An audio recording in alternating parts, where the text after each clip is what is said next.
Hello students, कैसे हैं आप? माय डियर, ऑलरेडी हमने काफी सिलेबस कवर कर लिया है। सबसे पहले दिन हमने किया money banking and government budget, 12 number का काम कर दिया। नेक्स्ट डे मैंने आपको कल सुबह करवाया balance of payment, foreign exchange rate, 6 number का काम और हो गया। और कल शाम को मैंने करवाया था aggregate demand, aggregate supply related concept, फिर एक्सेस एंड डेफिसिट डिमांड और मल्टीप्लायर। 12 नंबर का काम हमने कल और कर लिया था। 30 नंबर का काम मैक्रो इकोनॉमिक्स का कर चुके हैं। आज मैं आपको करवाने जा रहा हूं लास्ट चैप्टर इंडियन इकोनॉमी का, इंडिया चाइना पाकिस्तान। जी हां, comparison of India with its neighbour countries आज हम डिस्कस करेंगे। 8 नंबर का ये चैप्टर है, यानी अब ये करने के बाद 38 मार्क्स हमारे कंप्लीट हो जाएंगे। और आज शाम को मैं क्या करवाऊंगा, national income and related concept, यानी 10 नंबर का टॉपिक और करेंगे। मैक्रो आज हमारी खत्म हो जाएगी और एक टॉपिक इंडियन इकोनॉमी का भी हो जाएगा, यानी आज शाम तक 48 मार्क्स हमारे कंप्लीट होने वाले हैं। बेटे, मैं एक एक टॉपिक करवा रहा हूं, बड़े दिल से करवा रहा हूं, पूरा अपना एक्सपीरियंस यूज कर रहा हूं।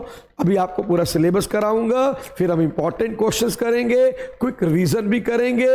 मैंने पहले भी बोला है आपके सारे टॉपिक मैं कम से कम 3 बार करवाने वाला हूं।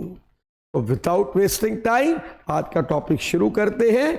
बस बेटा एक एक लेक्चर को अच्छे से सुनो और तैयारी करो बढ़िया से, नंबर बहुत अच्छे आएंगे, डोंट वरी, बहुत बढ़िया तैयारी करेंगे।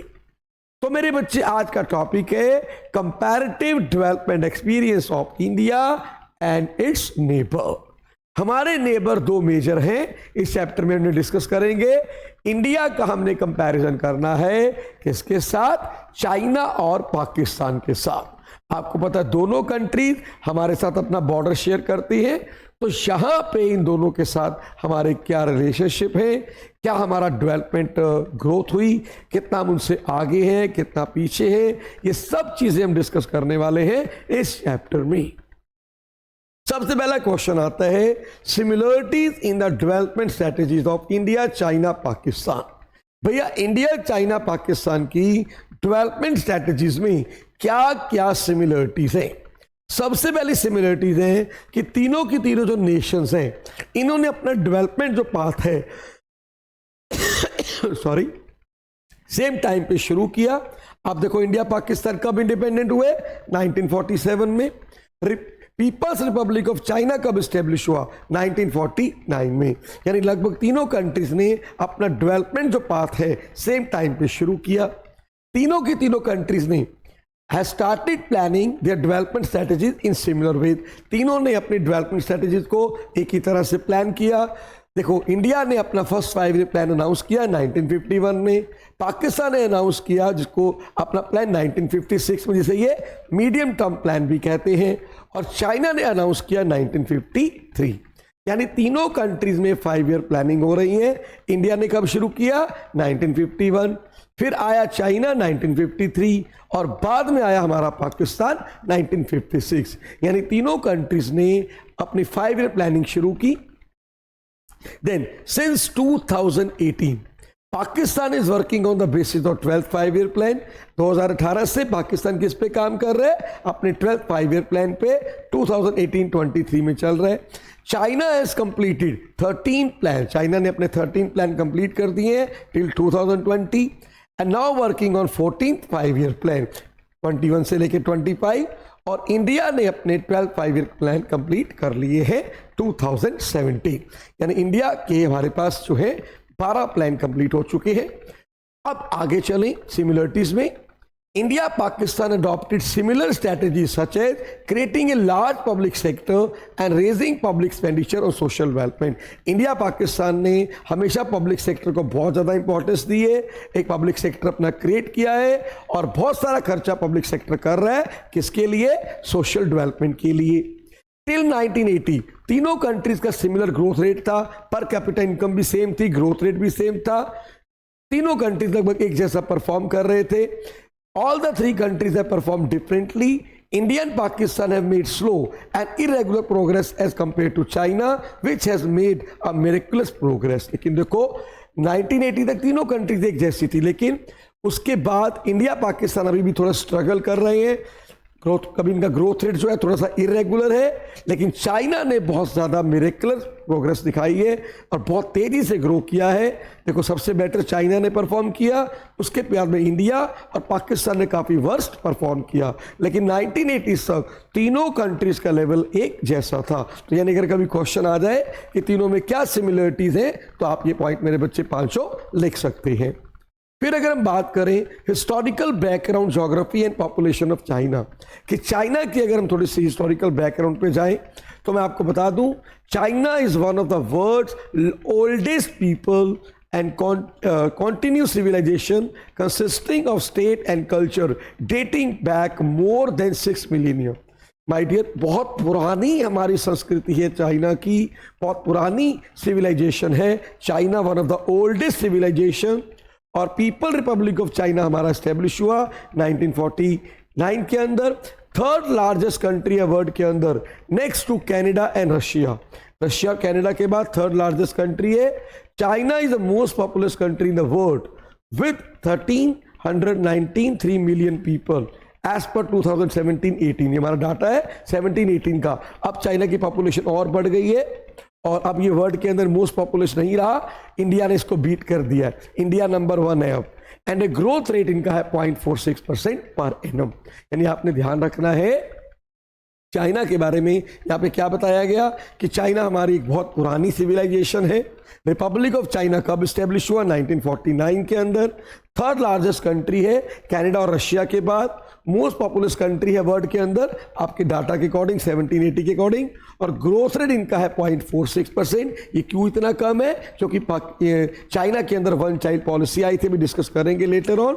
और 1393 मिलियन पीपल उस समय इनकी पॉपुलेशन थी 1718 के अंदर। अब मेरे बच्चे अगर हम बात करें historical path of development policy in China, ये बहुत इंपॉर्टेंट है कि चाइना ने किस तरह से ग्रो किया, हिस्टोरिकल पाथ इसका कैसा रहा। आइए डिस्कस करते हैं।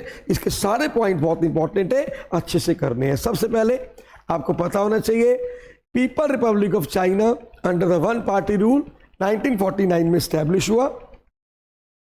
उसके बाद मेरे बच्चे अगला जो इंपॉर्टेंट पॉइंट आपने याद रखना है, GLF, great leap forward campaign. 1948 में ये कैंपेन चलाया गया था और माओ ने इसको चलाया था। उसका मकसद था चाइनीज इकोनॉमी को मॉडर्नाइज किया जाए, एकदम कुछ ऐसा करें कि हम बहुत तेजी से ग्रो करें। और इसका एम ये था कि हमने जो एग्रीकल्चर इकोनॉमी है उसको मॉडर्न इकोनॉमी में कन्वर्ट करना है। और इस प्रोग्राम के अंदर हमने क्या किया, लोगों को इनकरेज किया कि अपनी इंडस्ट्रीज को लगाइए बैकयार्ड्स के अंदर। जब हमारे बैकवर्ड एरिया था वहाँ जाके इंडस्ट्रीज लगाएं। और रूरल एरिया में कम्यून स्टार्ट किया गया। कम्यून क्या होता है? जहाँ पे लोग मिल के खेती करते हैं, अलग अलग खेती नहीं करते हैं। और इसके अंदर लगभग लोगों ने अपनी जो जितनी भी ज़मीन थी उसे कलेक्टिवली उसमें खेती करनी शुरू कर दी। और 1958 में 26,000 कम्यून्स थे जो ऑलमोस्ट सारे के सारे पॉपुलेशन को कवर कर रहे थे। तो यानी आपको अगर कभी मेरे बच्चे GLF ग्रेट लीप फॉरवर्ड पे क्वेश्चन आ जाए तो आपने क्या पता होना चाहिए? सबसे पहले स्टैब्लिश कब हुआ? 1958 में। कौन लेके आया इसको? माओ। मकसद क्या था? एग्रीकल्चर इकोनॉमी को मॉडर्न इकोनॉमी बनाना है through the process of rapid industrialization. Industries को भी बढ़ावा देंगे और एग्रीकल्चर इकोनॉमी को मॉडर्न इकोनॉमी में कन्वर्ट करेंगे। इसके लिए उन्होंने क्या किया, लोगों को इनकरेज किया कि बैकयार्ड के अंदर इंडस्ट्रीज खोलिए। रूरल एरिया में लोगों को बोला मिल के खेती करो। कम्यून स्टैब्लिश किए गए। 26,000 कम्यून उस समय हमारे लगभग पूरी कंट्री की पॉपुलेशन को कवर कर रहे थे। लेकिन GLF में कुछ प्रॉब्लम्स आई। सबसे पहले GLF campaign met with a many problem. A severe drought cause havoc in China killing about 30 million people. China में उस समय ड्रॉट आ गया और लगभग 30 मिलियन जो पीपल थे मारे गए। एक बहुत बड़ा सेटबैक था ग्रेट लीप फॉरवर्ड के लिए। Second, however, when Russia had conflict with China, it withdrew its professionals. अब देखो उस समय रशिया के साथ थोड़ा चाइना का कन्फ्लिक्ट हुआ तो रशिया ने अपने जो प्रोफेशनल्स थे जो भेजे हुए थे चाइना में उनके लोगों को ट्रेन करने के लिए, उनको वापस बुला लिया। और कहा कि अब ये तुम्हारी हेल्प नहीं करेंगे, अदरवाइज ये प्रोफेशनल वहाँ भेजे गए थे चाइना को हेल्प करने के लिए इन इंडस्ट्रियलाइजेशन प्रोसेस। यानी जब रशिया के साथ कन्फ्लिक्ट हुआ तो रशिया ने अपने लोग जो वहाँ पे चाइना में गए हुए थे इंडस्ट्रीज को स्टैब्लिश करने के लिए, उन्हें वापस बुला लिया। तो ये दो प्रॉब्लम्स आई जीएलएफ के साथ। फिर मेरे बच्चे थर्ड पॉइंट आता है great proletarian culture revolution. Great proletarian culture revolution ये स्टैब्लिश हुआ 1965 में, इसको माओ ने इंट्रोड्यूस किया और उसका टाइम पीरियड रहा 66 से लेके 76। याद रखेंगे आया कब था, 1965 में, और 1966 से लेके 76 तक इसका टाइम पीरियड रहा ग्रेट प्रोलेटेरियन कल्चर रेवोल्यूशन। अब इसके अंदर ये बोला गया कि जो हमारे स्टूडेंट्स हैं और प्रोफेशनल्स हैं और उनको हम बाहर काम करने के लिए भेजेंगे और वो कंट्री साइड से लर्न करके आएंगे और बाद में अपने लोगों को आके सिखाएंगे। मतलब इसमें आपको ये बोला गया कि हमारे जो स्टूडेंट्स हैं, प्रोफेशनल्स हैं, हम उनको भेजेंगे लर्न करने के लिए कंट्री साइड में, वहाँ पे काम करेंगे, सीखेंगे और बाद में आके अपने लोगों को भी सिखाएंगे।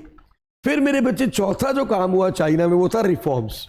मेरे बच्चे रिफॉर्म्स चाइना के अंदर इंट्रोड्यूस हुए 1978। सबसे पहले रिफॉर्म चाइना ही लेके आया था, जबकि पाकिस्तान 1988 में लाया, इंडिया 1991 में लाया। बेटा इस चैप्टर की ना डेट्स बहुत इंपॉर्टेंट है, आपको याद होना चाहिए। जीएलएफ कब आया, ठीक है, हम इंडिपेंडेंट कब हुआ, चाइना कब इंडिपेंडेंट हुआ, इंडिया पाकिस्तान कब इंडिपेंडेंट हुए, फर्स्ट 5 ईयर प्लान चाइना में कब आया, इंडिया में कब आया, पाकिस्तान में कब आया। ये डेट्स इस चैप्टर की इंपॉर्टेंट है, जरूर करनी है आपने। अब रिफॉर्म्स जो आए चाइना के अंदर 1978 में आए, ये रिफॉर्म दो फेसेस में आए। सबसे पहले इनिशियल फेज। इनिशियल फेज में जो रिफॉर्म्स थे they were initiated in agriculture, foreign trade and investment sector. शुरू में हमने रिफॉर्म्स कहाँ इंट्रोड्यूस किए, एग्रीकल्चर सेक्टर में, फॉरेन ट्रेड में, इन्वेस्टमेंट सेक्टर्स में। In agriculture commune lands were divided into small plots which were allocated only for use and not as ownership to the individual household. ध्यान दीजिएगा, जो commune पहले क्या किया था, लोग मिलकर खेती कर रहे थे, सारे लैंड को इकट्ठा कर लिया और सारे मिलकर खेती कर रहे थे, कम्यून स्टैब्लिश हुआ था। अब कम्यून्स को डिवाइड कर दिया गया छोटे छोटे प्लॉट्स में, जो लोगों को एलोकेट कर दिया गया इंडिविजुअल हाउस होल्ड्स को कि आप इसके ऊपर इसको यूज कर सकते हैं। ऑनरशिप उनको नहीं दी गई, लेकिन यूज करने के लिए दे दिया गया। They were allowed to keep all the income from the land after paying stipulated taxes. कुछ टैक्सेस उनको पे करने पड़ेंगे, उसके बाद जो पैसा बचेगा बोला वो तुम्हारी इनकम है, तुम अपने पास रख सकते हो। यानी कितना बढ़िया तरीका था लोगों को इनकरेज करने का कि लोगों को वो जमीन दे दी गई, बोला खेती करो, सरकार को टैक्स दो, उसके बाद जो बच गया वो तुम्हारी इनकम। और ये तो इनिशियल फेज में किया, इनिशियल फेज में ये काम हो गया। लेटर फेज में क्या किया, reforms were initiated in the industrial sector. Reforms को इंडस्ट्रियल सेक्टर में इनिशिएट किया गया। Private sector firms and township and village enterprises were allowed to produce good. जितने हमारे प्राइवेट सेक्टर्स थे, फर्म्स थी, टाउनशिप्स थी, विलेज एंटरप्राइजेस थे, उनको बोला गुड एंड सर्विस आप प्रोड्यूस करो। At this stage enterprises owned by government were made to face competition. उन्हें बोला गया कि कोई दिक्कत, तुम प्रोडक्शन करो और तुम जो हमारी गवर्नमेंट के ऑन एंटरप्राइज हैं, स्टेट ऑन एंटरप्राइज हैं, उनके साथ भी compete कर सकते हो। मतलब उनको कोई स्पेशल बेनिफिट नहीं दिया जाएगा, तुम अपना सामान लेके आओ, सरकार अपना सामान लेके आएगी, तुम अपना सामान खोल के बेचो, उनके साथ compete करो, यानी कोई डिस्क्रिमिनेशन नहीं किया जाएगा। तो यानी इंडस्ट्रीज को मोटिवेट करने के लिए एक बहुत अच्छा इनिशिएटिव था कि आप गुड एंड सर्विस प्रोड्यूस करो और हमारी गवर्नमेंट के एंटरप्राइजेस के साथ ही आप compete कर सकते हो।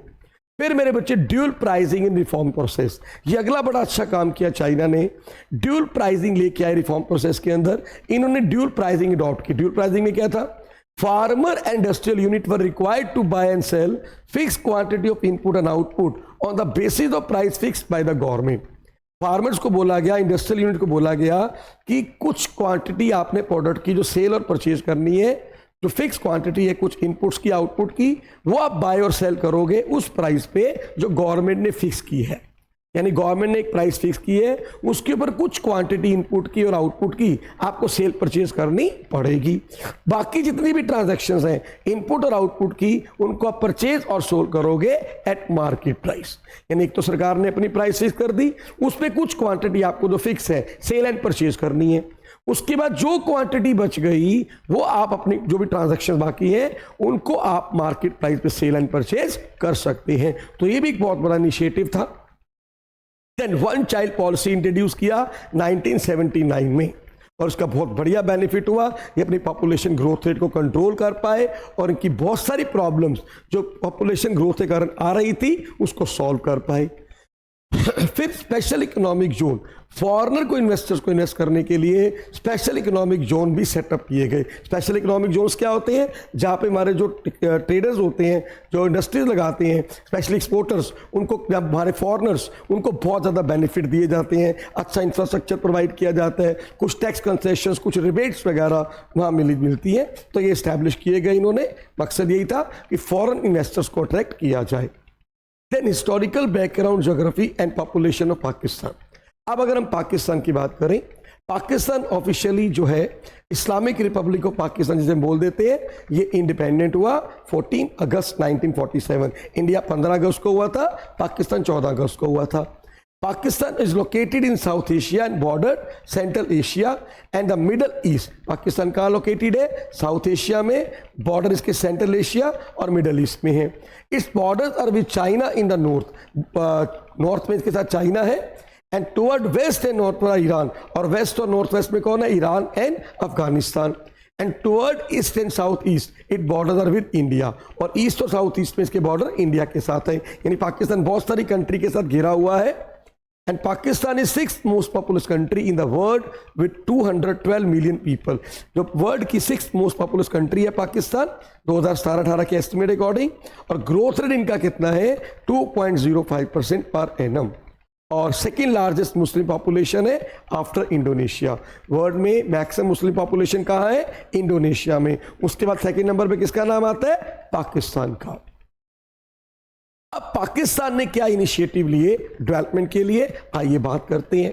सबसे पहले पाकिस्तान मेरे बच्चे इंडिपेंडेंट होता है 1947 में, 14 अगस्त 1947।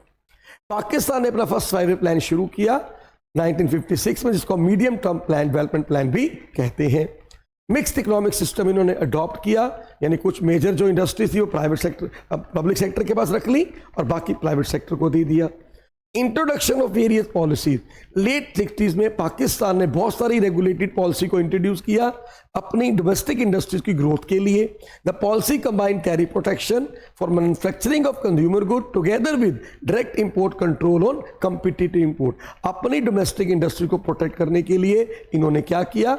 टैरिफ प्रोटेक्शन दिया, यानी जो बाहर वाली इंपोर्टेड आइटम थी उन पे बहुत ज़्यादा टैरिफ लगा दिया ताकि वो महंगी हो जाए और लोग उसको इंपोर्ट ना करें। और कुछ इंपोर्ट्स को तो इन्होंने डायरेक्ट इंपोर्ट कंट्रोल कर लिया, रिस्ट्रिक्शंस लगा दी कि जो आपको बहुत ज़्यादा कंपटीशन दे रहे थे कुछ इंपोर्टेड आइटम्स, उनको डायरेक्टली कंट्रोल कर दिया कि हम इनको इंपोर्ट नहीं करेंगे। मकसद क्या था? अपनी डोमेस्टिक इंडस्ट्रीज को स्ट्रॉन्ग करने के लिए इन्होंने बहुत सारी पॉलिसीज को इंट्रोड्यूस किया। ग्रीन रेवोल्यूशन लेके आए एग्रीकल्चर सेक्टर के अंदर ताकि जो प्रोडक्शंस वगैरह बढ़े। इन्होंने काफ़ी सारा खर्चा किया इंफ्रास्ट्रक्चर के ऊपर एग्रीकल्चर में ताकि फूड ग्रेन की प्रोडक्शन बढ़ सके। Importance of the role of public sector early 70s में इनको लगा कि पब्लिक सेक्टर बहुत ज़्यादा इंपॉर्टेंट है और बहुत सारी कैपिटल गुड इंडस्ट्रीज को इन्होंने नेशनलाइज कर दिया अर्ली 70s में। An importance to the role of private sector late 70s, लेकिन इनको रियलाइज हुआ कि नहीं, पब्लिक सेक्टर को इतनी वेटेज नहीं देनी चाहिए, पब्लिक सेक्टर उतने अच्छे से काम नहीं करेगा। तो इनको समझ आया कि प्राइवेट सेक्टर का रोल ज़्यादा इंपॉर्टेंट है। लेट 70s में, अर्ली 70s में किसको इंपॉर्टेंस दी ज़्यादा? पब्लिक सेक्टर को, और लेट 70s में किसको इंपॉर्टेंस दी? प्राइवेट सेक्टर को। यानी कि जो इन्होंने इंडस्ट्रीज को नेशनलाइज किया था, पब्लिक सेक्टर के अंडर लेके आए थे कैपिटल गुड इंडस्ट्रीज को जो नेशनलाइज किया था, यहाँ पे उन्होंने क्या किया? उसको डी नेशनलाइज कर दिया। यानी जो इंडस्ट्रीज हमने पब्लिक सेक्टर को दी थी, नेशनलाइज किया, उनको दोबारा से क्या कर दिया? D nationalise. And financial support during 1970s, हमेशा पाकिस्तान को फाइनेंशियल सपोर्ट्स मिली है वेस्टर्न नेशन से। रेमिटेंस इनको जो उनके एमिग्रेंट्स से मिडल ईस्ट के अंदर वहाँ से मिलती रही है। और रिफॉर्म्स इन्होंने इंट्रोड्यूस किया 1988 में, पाकिस्तान में रिफॉर्म्स इंट्रोड्यूस किए गए। तो ये डेवलपमेंट पाथ है किसका? पाकिस्तान का। तो अगर कभी क्वेश्चन आ जाए तो आपको अच्छे से पता होना चाहिए कैसे कैसे स्टेप बाय स्टेप पाकिस्तान ने डेवलपमेंट किया। अब मेरे बच्चे कई बार ना ये क्वेश्चन बहुत ज़्यादा आ जाता है कि आपको डाटा बेस्ड क्वेश्चन आ जाता है। अब डाटा बेस में डाटा आपको याद नहीं करना है, डाटा आपको दिया होगा, मान लो ये टेबल दिया होगा और टीचर बोलेगा compare India, Pakistan and China on the basis of demographic features. अब ये डेमोग्राफिक फीचर्स क्या होती हैं? डेमोग्राफी होती है स्टडी ऑफ पॉपुलेशन। यानी जो पॉपुलेशन रेटेड फीचर्स होते हैं उन्हें क्या बोलते हैं, डेमोग्राफिक फीचर। अब यहां पे देखो डाटा दिया हुआ है, अगर हम इसको कंपेयर करें, सबसे पहले पॉपुलेशन की बात करें तो सबसे ज्यादा पॉपुलेशन चाइना की है 1393 million, then India 1352 and then lowest is the Pakistan. यानी सबसे ज्यादा हमारी जो पॉपुलेशन है वो कहां पे है my dear, that is in China, then India, then Pakistan. ये मेरे बच्चे 2017-18 का डाटा है, आपकी बुक में यही डाटा है। देन ग्रोथ रेट की बात करें, मैक्सिमम ग्रोथ रेट किसका है, पाकिस्तान का 2.05, देन इंडिया 1.03 और सबसे कम ग्रोथ रेट किसका, चाइना का। और ये क्यों है, क्योंकि चाइना ने अडॉप्ट किया था वन चाइल्ड पॉलिसी। डेंसिटी अगर बात करें पर स्क्वायर किलोमीटर कहां पे कितने लोग मैक्सिमम रहते हैं, तो इंडिया में डेंसिटी सबसे ज्यादा है 455 पर स्क्वायर किलोमीटर में, इतने सारे लोग रहते हैं। और देन पाकिस्तान 275 और चाइना लीस्ट डेंस है, मतलब सबसे यहाँ पे मतलब पर स्क्वायर किलोमीटर में सिर्फ 148 लोग रहते हैं। देन सेक्स रेशियो, यहाँ पे तीनों ही कंट्री पीछे हैं। सेक्स रेशियो होती है 1000 मेल के पीछे कितनी फीमेल है, तीनों के अंदर ये पोजीशन टाइट है। तो इंडिया में 924 है, चाइना 949 एंड पाकिस्तान 943। अगर देखें सबसे ज्यादा वर्स्ट कंडीशन इंडिया की है और उसके बाद पाकिस्तान और सबसे बेटर कौन है, चाइना। फर्टिलिटी रेट की बात करें, फर्टिलिटी रेट क्या बताता है कि अपने लाइफ स्पैन में एक लेडी कितने बच्चों को जन्म देती है। सर इंडिया में 2.2 है, चाइना में 1.7 एंड पाकिस्तान में 3.6। तो यहीं से नजर आ रहा है कि फर्टिलिटी रेट कितना ज्यादा है पाकिस्तान में, इसीलिए वहां ग्रोथ रेट भी बहुत ज्यादा है।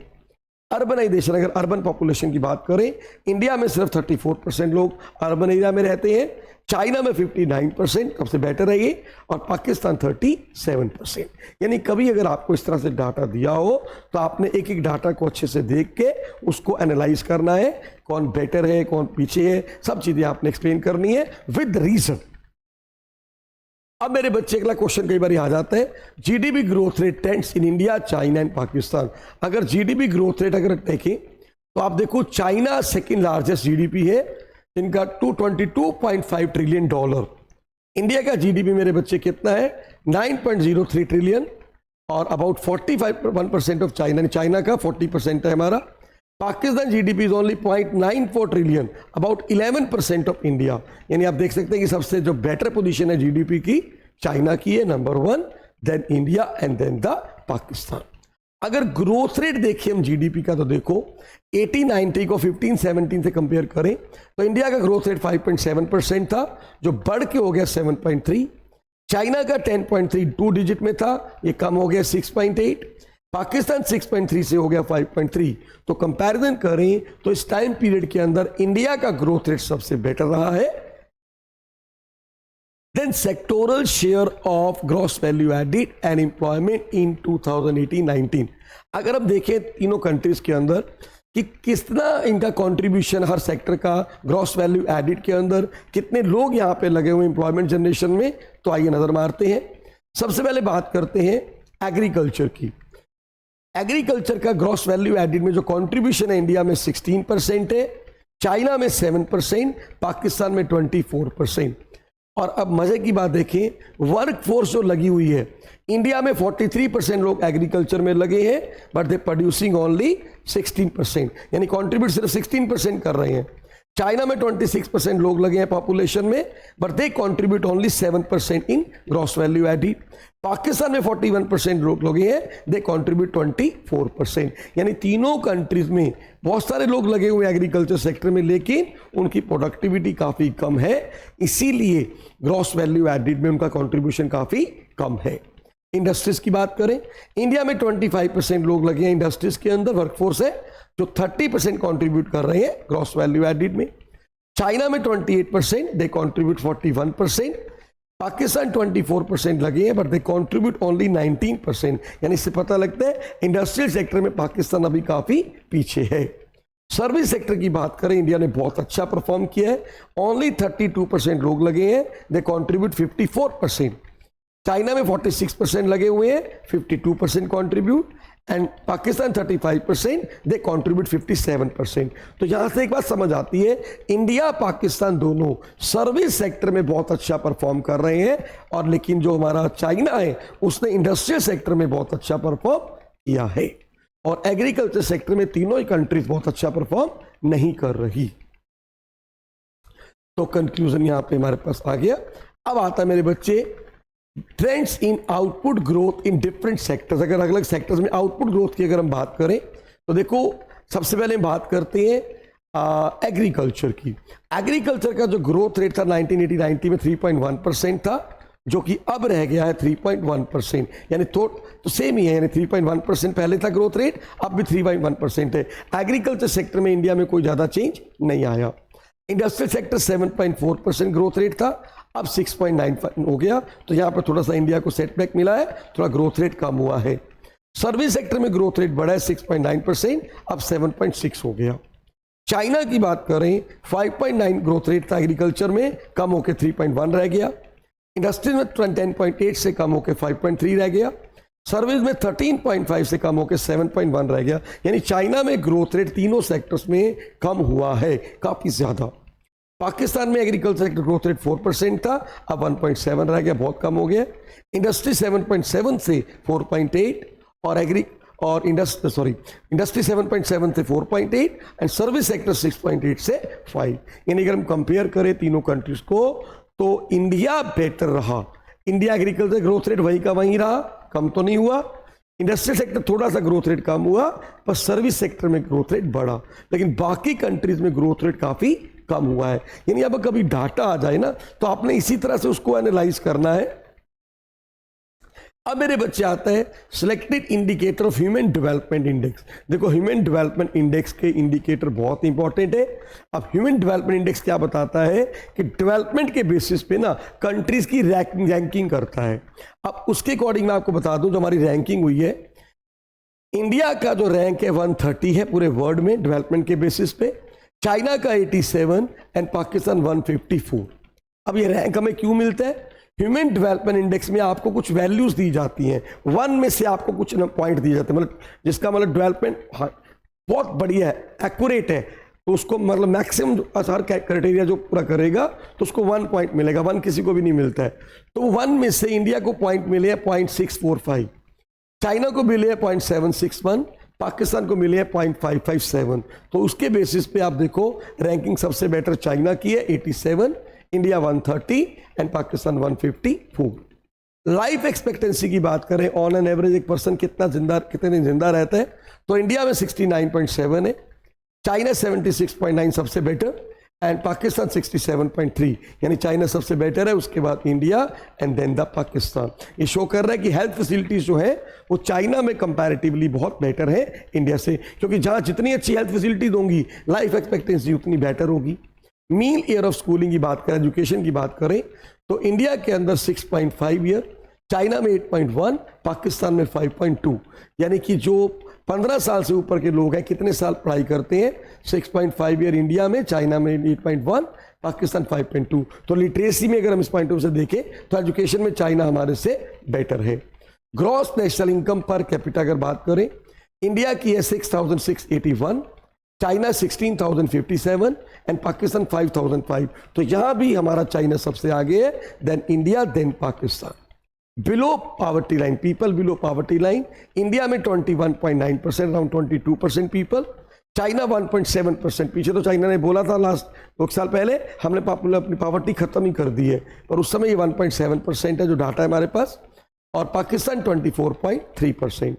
इन्फेंट मोर्टेलिटी रेट, इसका मतलब होता है कि जो बच्चे पैदा होते हैं 1000 में से कितने बच्चे 1 साल से पहले जिनकी डेथ हो जाती है वो कितने हैं, तो इंडिया में मेरे बच्चे ये 29.9 है, 1000 में से 30 बच्चों की डेथ हो जाती है। चाइना में सिर्फ 7.4 है, पाकिस्तान में 57.2 है। तो ये भी बता रहा है कि हेल्थ फैसिलिटीज में चाइना हमारे से बहुत बेटर है, उसके बाद इंडिया और लास्ट में पाकिस्तान। मैटरनल मोर्टेलिटी रेट पर लाख, जब माएँ अपने बच्चों को जन्म देती हैं उस समय 1 लाख में से कितनी मदर्स की डेथ हो जाती है, ये कौन बताता है? Maternal mortality rate. इंडिया में 133 है, यानी 1 लाख में से 133 मदर्स की डेथ हो जाती है जब अपने बच्चे को जन्म देती हैं उस समय। और चाइना में ये सिर्फ 29 है, पाकिस्तान 140। यानी यहाँ से पता लगता है अगेन हेल्थ फैसिलिटीज में China again better then India, then my dear Pakistan. Population using improve sanitation, China में 75% लोग प्रॉपर सैनिटेशन यूज कर रहे हैं, इम्प्रूव सैनिटेशन है। इंडिया के अंदर 60%, पाकिस्तान भी 60%।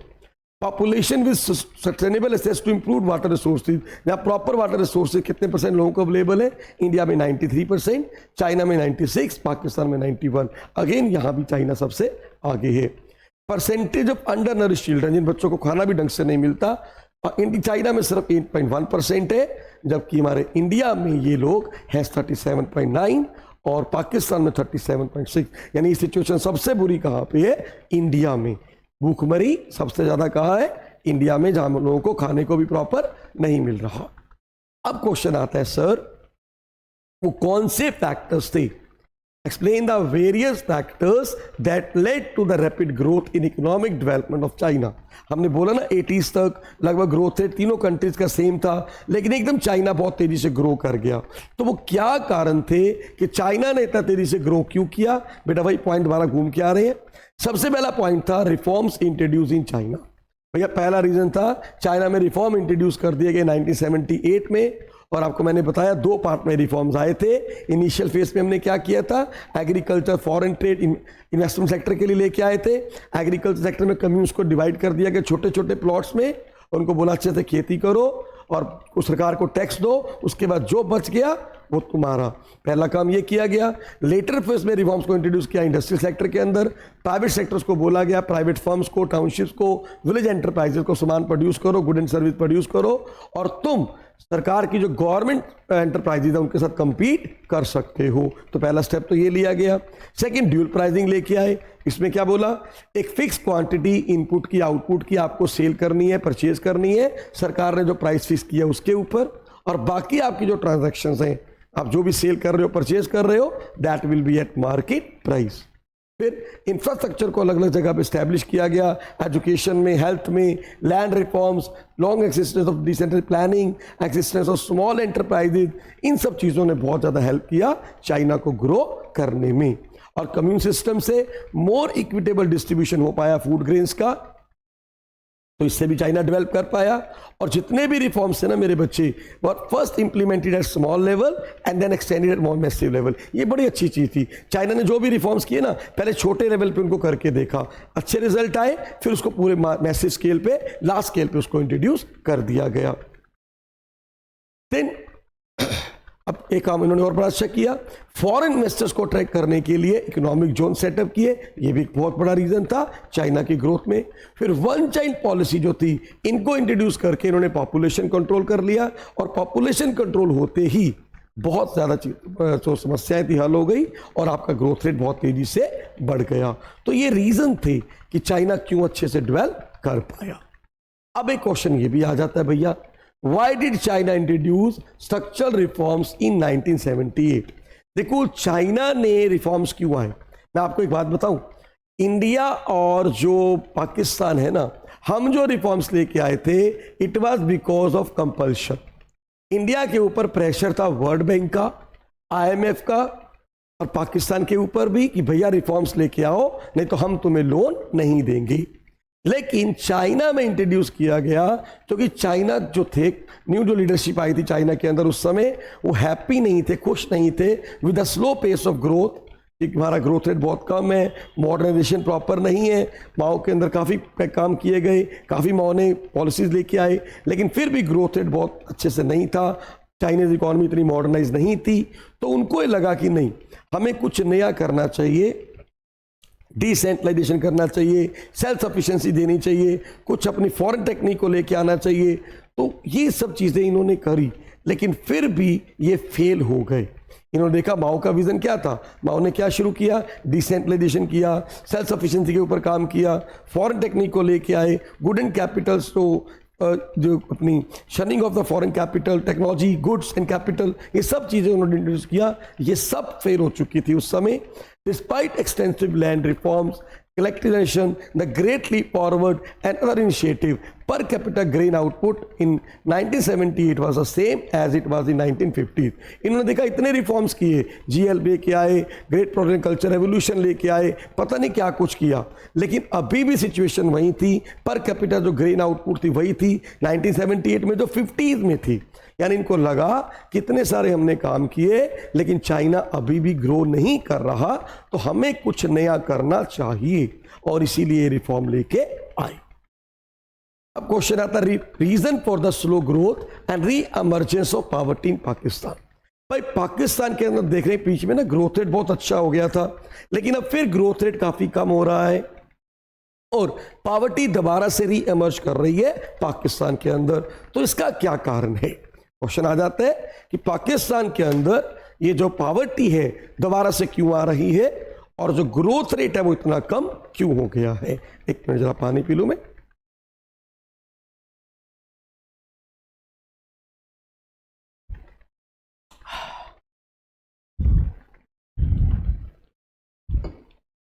देखो सबसे पहला reason, agriculture growth and food supply situation was based on good harvest and not on institutional process of technical change। भाई एग्रीकल्चर बेस्ड इकोनॉमी है पाकिस्तान और आज भी इनकी जो एग्रीकल्चर ग्रोथ और फूड सप्लाई है वो अच्छे हार्वेस्ट के ऊपर बेस्ड है। इनके पास कोई इंस्टीट्यूशनल ऐसा प्रोसेस नहीं है, कोई टेक्नोलॉजी नहीं है कि ये उसको मेंटेन कर सकें। पहला रीजन, यानी आज अभी भी वही गैम्बल ऑफ मानसून अभी भी डिपेंड करते हैं। अगर अच्छा मौसम आ गया, अच्छा हार्वेस्ट हो गया तो बहुत अच्छा है, अदरवाइज प्रॉपर टेक्निक डेवलप नहीं हुई। पहला reason. Second, it is always prefer to build foreign exchange reserve through export of manufacturing good. हमेशा ये देखा जाता है कि फॉरेन एक्सचेंज रिजर्व के अगर आपने अपने रिजर्व मेंटेन करने हैं ना तो अपनी कंट्री के अंदर गुड्स को एक्सपोर्ट करो तो वहां से पैसा आएगा, फॉरेन एक्सचेंज के रिजर्व भरो। लेकिन पाकिस्तान में most of the foreign exchange earnings हैं came from remittance from Pakistani workers in Middle East. लेकिन यहां से पाकिस्तान में पैसा कहां से आ रहा है? जो मिडल ईस्ट में पाकिस्तानी वर्कर काम कर रहे हैं वहां से पैसा आता है। And the export of highly volatile agriculture product, और उनके जो एग्रीकल्चर प्रोडक्ट है वो हाईली वॉलेटाइल हैं, उनको एक्सपोर्ट करते हैं जो करना नहीं चाहिए, वहां से पैसा आ रहा है। And they were growing dependence on foreign loans and on one hand and increasing difficulty in paying back the loan on the other।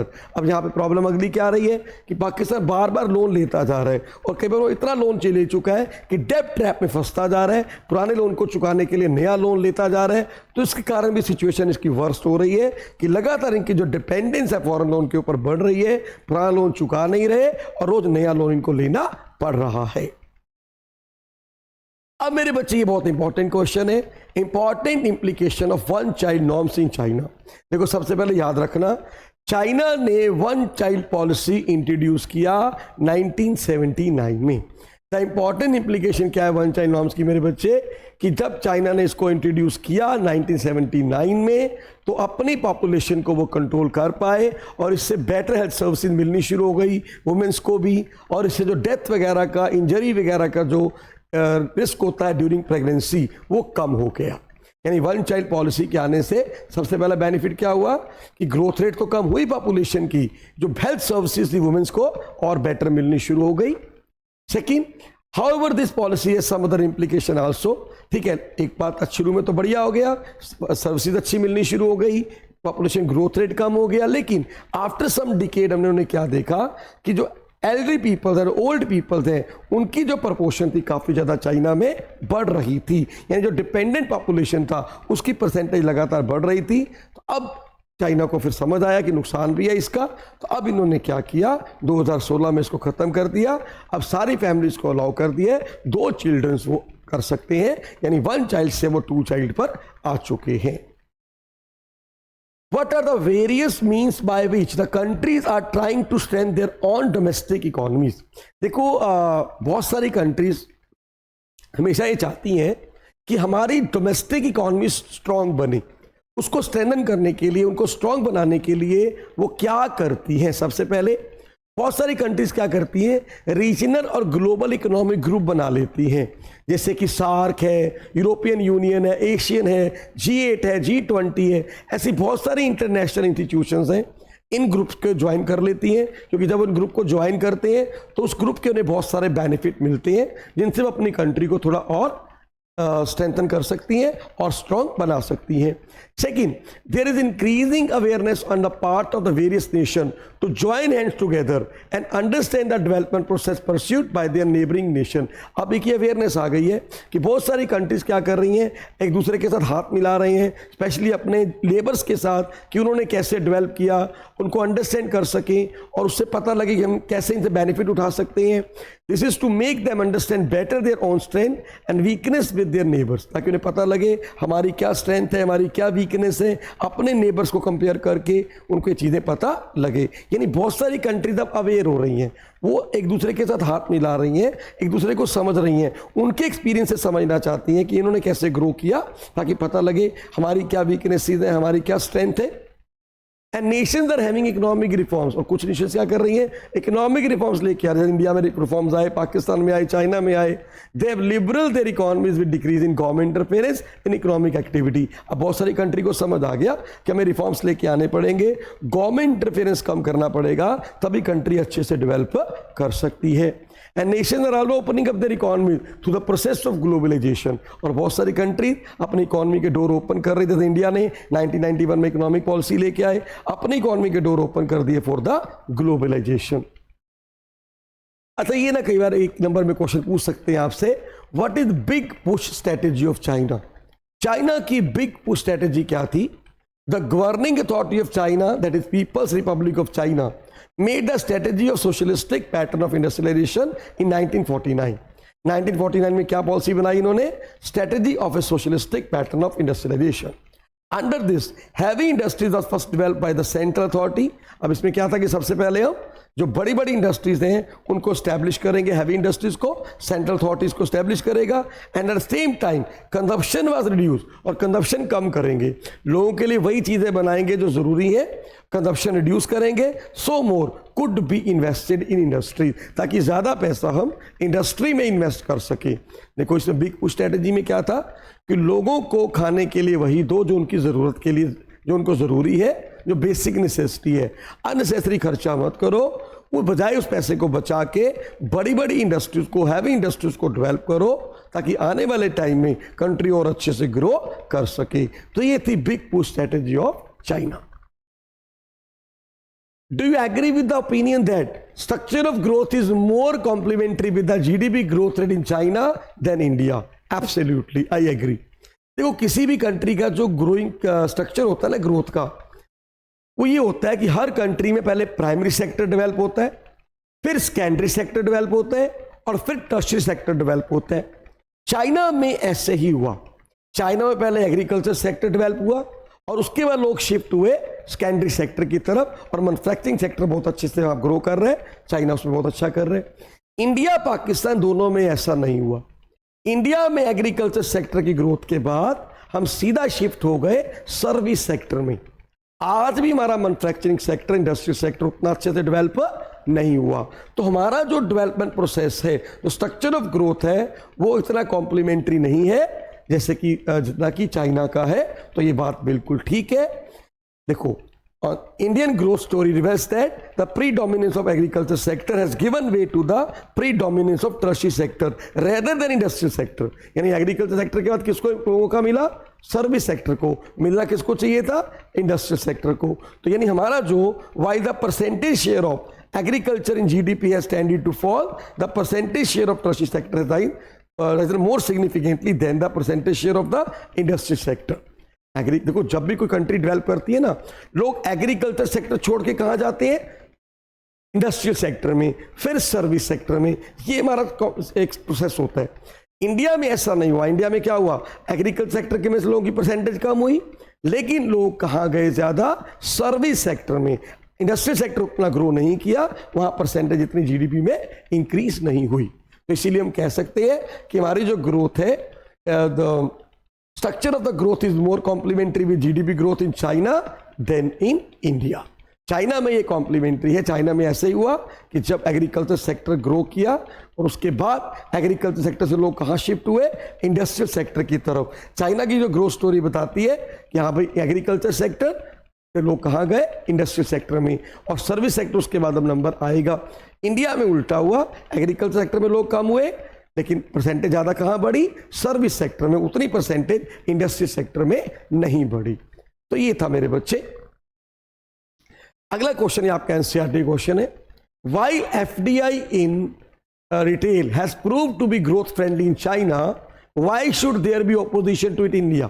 देखो चाइना में ना फॉरेन डायरेक्ट इन्वेस्टमेंट को रिटेल के अंदर काफी सपोर्ट किया, काफ़ी ग्रोथ फ्रेंडली रहा। मतलब जब चाइना फॉरेन डायरेक्ट इन्वेस्टमेंट को लेके आया रिटेलिंग में, तो चाइना को काफ़ी उससे अच्छा बेनिफिट मिला, काफ़ी अच्छी ग्रोथ हुई, ग्रोथ फ्रेंडली रहा। लेकिन इंडिया में लोग इसको आज भी अपोज करते हैं, क्यों, क्या रीज़न है? देखो रीज़न है, it is undistributed fact that FDI is growth friendly. No doubt foreign direct investment growth friendly होती है, इसमें कोई शक नहीं है, होलसेल में आए, रिटेल में आए, कहीं भी आए। After all it is an investment and increase production capacity of the nation. Definitely इससे नेशन की प्रोडक्शन कैपेसिटी बढ़ेगी, उनकी जो इन्वेस्टमेंट जो प्रोडक्शन कैपेसिटी बढ़ेगी जब इन्वेस्टमेंट है। और opposition to FDI is not because it may be road block in the process of growth. हम इसलिए इसको अपोज नहीं कर रहे हैं कि इससे कोई हमारा ग्रोथ का प्रोसेस रुकने वाला नहीं। इट इज बिकॉज इट में generate unwarranted competition for the retail trader in India. इससे होगा क्या, हमारे रिटेल ट्रेडर्स को बहुत ज़्यादा कंपटीशन फेस करना पड़ेगा, who may be marginalise and finally driving out of the market. क्योंकि हमारे रिटेलर छोटे छोटे हैं, वो बेचारे, अगर हमने इसको फॉरेन डायरेक्ट इन्वेस्टमेंट अलाउ कर दिया तो ये लोग बड़े बड़े लोग आएंगे, मल्टीनेशनल कंपनीज आएंगी, ये लोग उनके साथ compete नहीं कर पाएंगे, अल्टीमेटली मार्केट से बाहर निकल जाएंगे। सच ए सिचुएशन में Erode the opportunity of self employment in country. और जो बहुत सारे लोगों को सेल्फ एम्प्लॉयमेंट की अपॉर्चुनिटी मिलती है वो अब नहीं मिलेगी। And may also lead to concentration of economic power with the foreign investor. हो सकता है हमारे जो इकोनॉमिक पावर है वो फॉरेन इन्वेस्टर्स के हाथों में आ जाए, वो लोग जो बाकी जितने भी हमारे छोटे छोटे ट्रेडर्स हैं उन सबको मार्केट से आउट कर दें। क्योंकि हमारे रिटेलर छोटे हैं, वो compete करने के लिए रेडी नहीं है, इसलिए हम उसको अपोज करते हैं कि फॉरेन डायरेक्ट इन्वेस्टमेंट रिटेलिंग में नहीं आना चाहिए।